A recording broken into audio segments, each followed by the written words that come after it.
Ім'я Ісус Христос! З вами знову передача «Дитячий ракурс» і я, її ведучий Миколай. У минулому випуску ми з вами розважали про Святу Імшу, про її вартість, про нашу підготовку до зустрічі з Ісусом Христом. Коли ви не глядели, обов'язково поглядіть. Сьогодні говорка пойде про уступну частку Святої Імши. На початку усі вірники разом співають спів на початок. Робимо ми це, щоб наповнити костел пригожим гуком наших голосов, а так само, каб падкрэсліць важнасць гэтага моманту. Таксама праз спеў мы падкрэсліваем еднасць нашай супольнасці, якая удзельнічае ў святой імшы. Паглядзіце, на вялікіх спартыўных спаборніцтвах заўзятары разам спяваюць адну і тую ж песню, каб падтрымаць сваю каманду. А таксама вайскоўцы, калі ідуць маршам, спяваюць, каб падкрэсліць сваю еднасць. І такіх прыкладаў ёсць шмат, якія дапамогуць нам зразумець, што спеў яднае. Вось так і мы на пачатку імшы спяваем, каб паказаць Езусу, што мы адно, і прыйшлі, каб сустрэцца з ім. Таму вельмі важна не саромецца нават тады, калі лічыш, што ў цябе няма голасу. Памятайце, што для Бога мы ўсе прыгожыя. Падчас спеву звоняць у звон і ўваходзіць служба алтара. Распачынаецца імша. Заўважце, што ў некаторы момант святар падыходзіць да алтара і цалуе яго. Гэта вельмі важны жэст. Гэта выраз нашай глыбокай павагі і падзякі Езусу за магчымасць перажыць вялікую таямніцу яго ахвяры тут на алтары. Святар чыніць гэты пацалунак ад імя ўсёй супольнасці вернікаў. Пасля мы ўсе робім знак крыжа. Гэта знак нашага збаўлення, які нагадвае нам, што ўсе мы з'яўляемся дзецьмі Божымі. Затым святар кажа: «Пан з вамі». Праз гэтае слово ён падкрэслівае, што тут, на зямлі сярод нас, знаходзіцца Езус.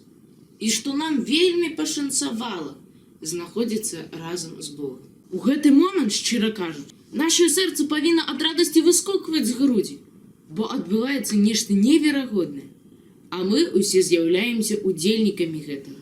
Канешне, перажыць і ўсвядоміць гэты момант вельмі складана, але трэба імкнуцца.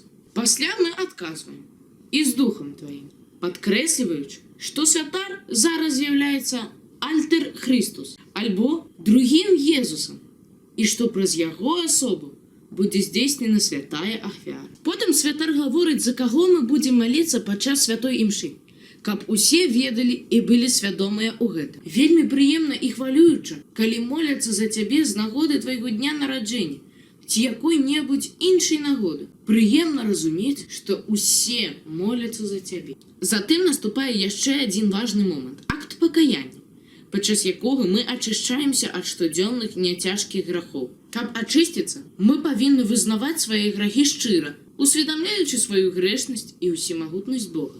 І ў гэтым моманце мы яшчэ раз падкрэсліваем нашу еднасць, кажучы: «Спавядаюся Богу ўсемагутнаму і вам, браты і сёстры». А пасля яшчэ просім аб малітве адзін за аднаго. Тым самым мы падкрэсліваем, што збаўленне аднаго з парафіянаў – нашая агульная справа. Ніхто не ідзе ў неба адзін. Пасля на многіх святых імшах, асабліва урачыстых, мы прамаўляем, а часцей спяваем гімн «Хвала на вышынях Богу». Гэта гімн вялікай радасці і ўдзячнасці. Калі сціхаюць гукі гімна, святар прамаўляе кароткую малітву, а мы адказваем «Амен». Наше «Амен» – гэта як подпіс пад важным дакументам, як гербавы штамп, які паказвае, што мы згаджаемся з кожным словам святара, што ён казаў ад нашага імя. Таму няправільна казаць «Амен» проста таму, што так трэба. Гэта вельмі несур'ёзна з нашай стараны. Гэтым момантам завяршаюцца уступныя абрады. Яны здаюцца вельмі кароткімі і часта праходзяць незаўважна, але нясуць у сябе вялікі сэнс. Я нават стаміўся вам распавядаць, а гэта толькі дастаткова павярхоўны аналіз. Самым важным ва ўступнай частцы з'яўляецца наше аб'яднанне і падрыхтоўка да наступнай часткі, больш важнай, пра якую я распавяду ў наступны раз. Да наступнай сустрэчы з Богам!